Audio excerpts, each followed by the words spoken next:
இது ஃபர்ஸ்ட் மலேசியாவின் செய்திகள் உங்களுக்காக.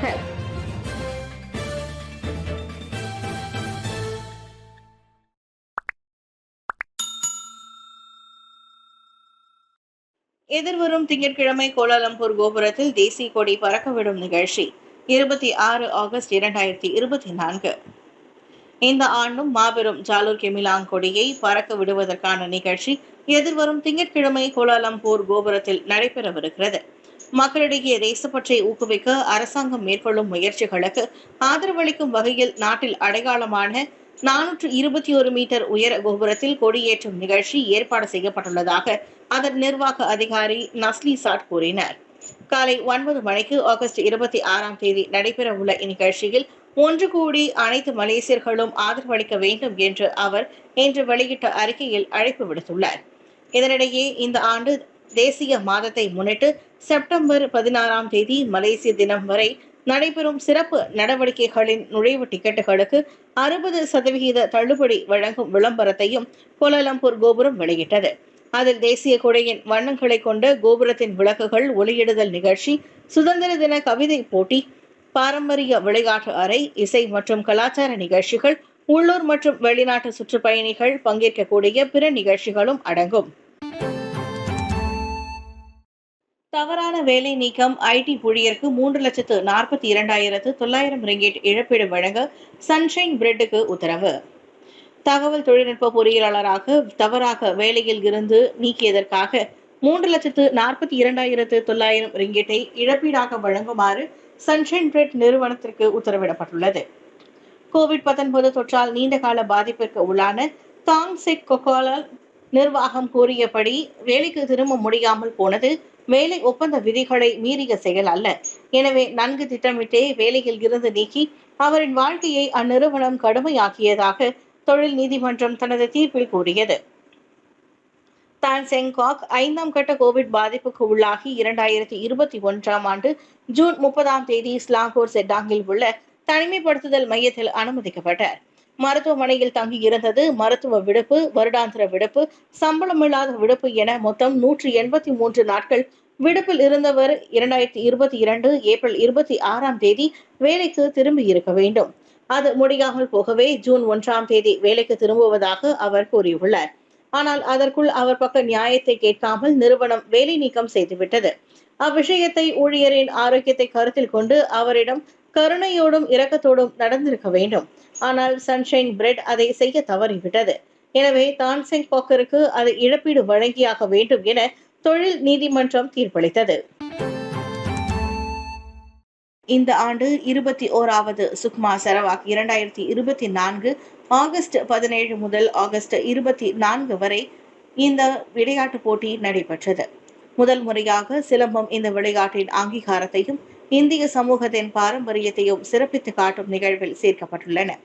மலாக்கா மாநிலத்தை பிரதிநிதித்து சிலம்ப விளையாட்டு வீரர்கள் சாரதி, ரிஷிகேஷன், கிஷேனியா ஆகியோர் 3 வெண்கல பதக்கம் வென்று சாதனை படைத்து மலாக்கா மாநிலத்திற்கு பெருமை சேர்த்துள்ளனர். இந்த வெற்றி விளையாட்டு வீரர்களின் அர்ப்பணிப்பு, பயிற்சியாளர்களின் வழிகாட்டுதல் மற்றும் அவர்களது குடும்பத்தினரின் ஆதரவை பிரதிபலிக்கிறது. நமது கழகத்திற்கும் புகழ்பெற செய்து அனைத்து விளையாட்டு பங்கேற்பு வீரர்களுக்கு வாழ்த்துக்கள் என்று மற்றும் அடுத்த இலக்கை சுக்மா 2026 தங்கம் வெல்ல அனைத்து முயற்சிகளும் எடுக்கப்படும் என்று மாஸ்டர் சுரேஷ்குமார் கூறினார்.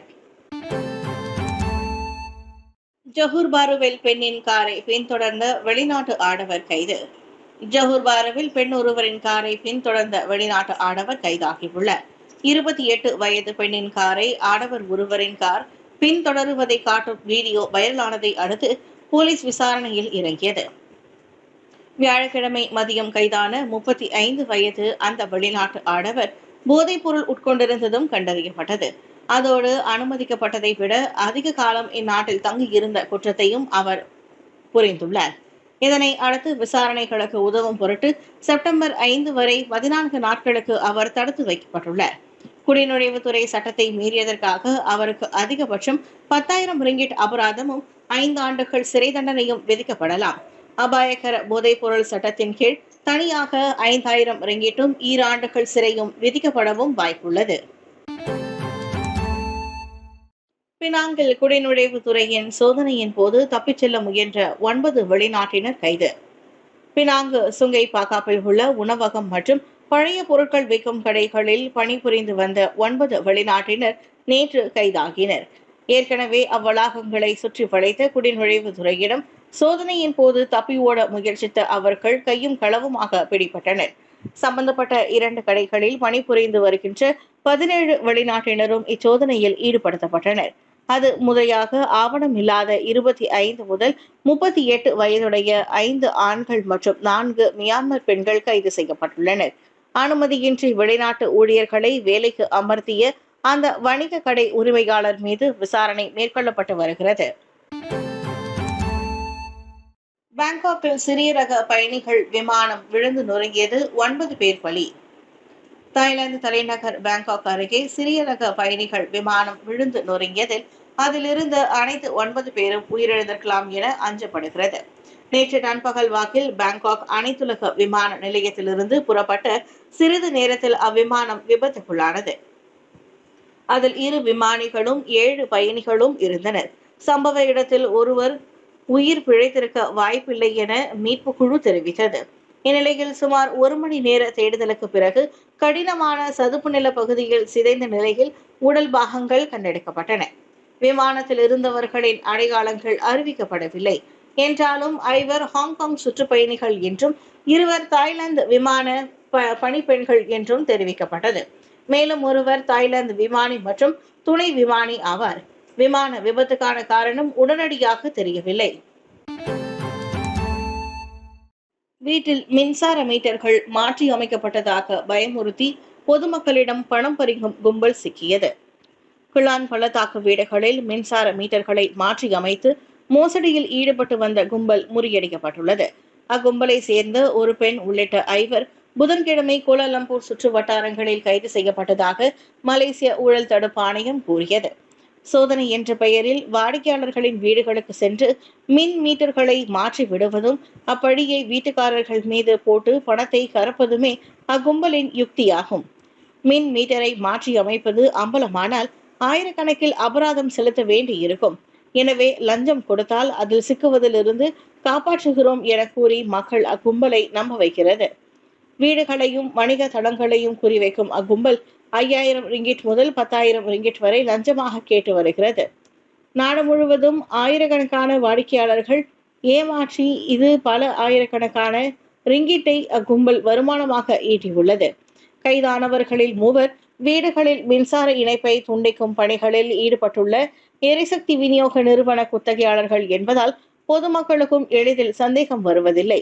4 ஆடவர்கள் அடுத்த செவ்வாய்க்கிழமை வரை விசாரணைக்காக தடுத்து வைக்கப்பட்டுள்ள நிலையில் பெண் MACCயின் ஜாமீனில் விடுவிக்கப்பட்டார்.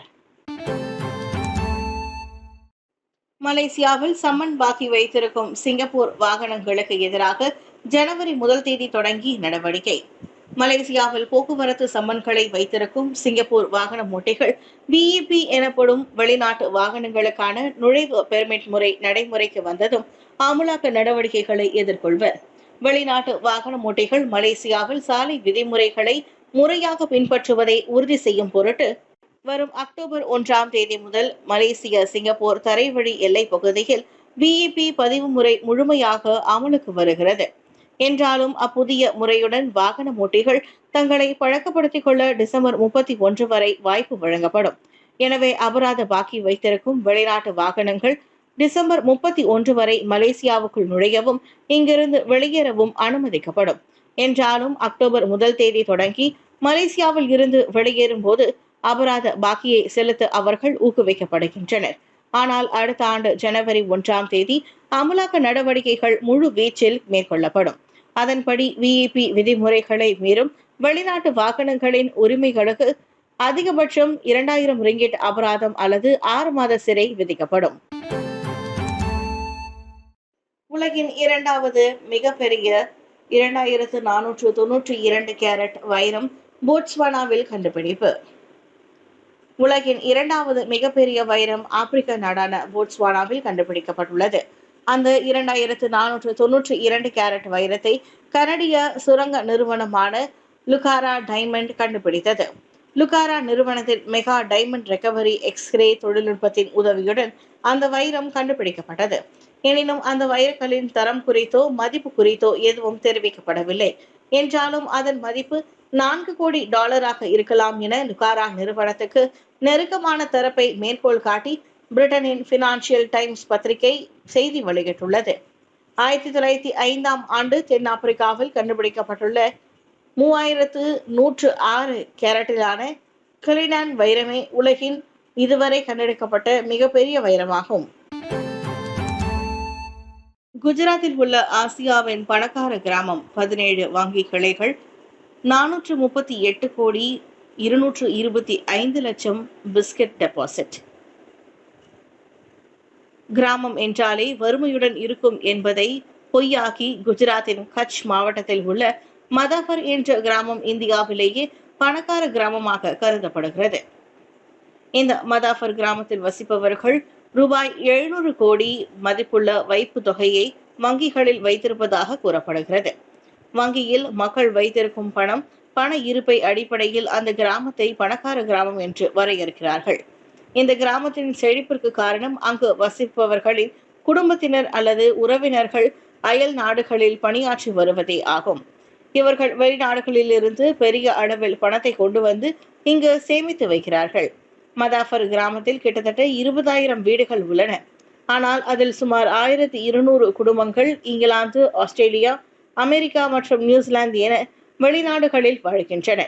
பல கிராமவாசிகள் வெளிநாட்டில் வாழ்ந்து வேலை செய்தாலும் அவர்கள் வசிக்கும் இடத்தை விட சொந்த இடத்தில் உள்ள வங்கிகளில் பணத்தை சேமித்து வைத்துள்ளனர். இதனால் தான் இந்த கிராமம் ஆசியாவில் பணக்கார கிராமமாக உள்ளது. சாலைகளில் ரூபாய் நோட்டுகளை வீசிய இளைஞர் ஹைதராபாத்தில் அதிர்ச்சி சம்பவம், கொதிக்கும் நெட்டிசன்கள். ஹைதராபாத் அருகே சாலையில் ரூபாய் நோட்டுகளை தூக்கி வீசிய யூடியூபரால் பரபரப்பு ஏற்பட்டுள்ளது. சமூக வலைதளங்களில் ரீல்ஸ் வீடியோ பதிவு செய்வதற்காகவும் லைக்ஸ்களை பெறுவதற்காகவும் சிலர் அத்துமீறி ரிஸ்க் எடுக்கின்றனர். அதில் சிலர் கிறுக்குத்தனமான செயல்களையும் செய்து வருகின்றனர் என்பதையும் பார்த்து வருகிறோம். அந்த வகையில் தெலங்கானா மாநிலம் ஹைதராபாத்தில் கடும் போக்குவரத்து நெரிசலுக்கு மத்தியில் யூடியூபர் ஒருவர் பணத்தை தூக்கி வீசும் வீடியோ தற்போது வைரலாகி வருகிறது. அந்த காணொளியில் மக்கள் பணத்தை பிடிக்க விரைந்து ஓடுவதை காண முடிகிறது. இதனால் அங்கு கடும் போக்குவரத்து இடையூறு ஏற்பட்டது மட்டுமல்லாது விபத்து அபாயமும் ஏற்பட்டது. அந்த காணொளியில் முடிவில் அந்த யூடியூபர் தனது டெலிகிராம் சேனலை பார்வையாளர்கள் பின்தொடரவும் ஊக்குவித்துள்ளார். அடுத்து இது போன்று பணத்தை தூக்கி வீசும் இடங்களை துல்லியமாக கூறினால் வெகுமதி கொடுப்பதாகவும் உறுதியளித்திருக்கிறார். இதனிடையே இப்படி செயல்படுவோருக்கு எதிராக ஹைதராபாத் காவல்துறை கடுமையான நடவடிக்கை எடுக்க வேண்டும் என பொதுமக்கள் கோரிக்கை விடுத்துள்ளனர்.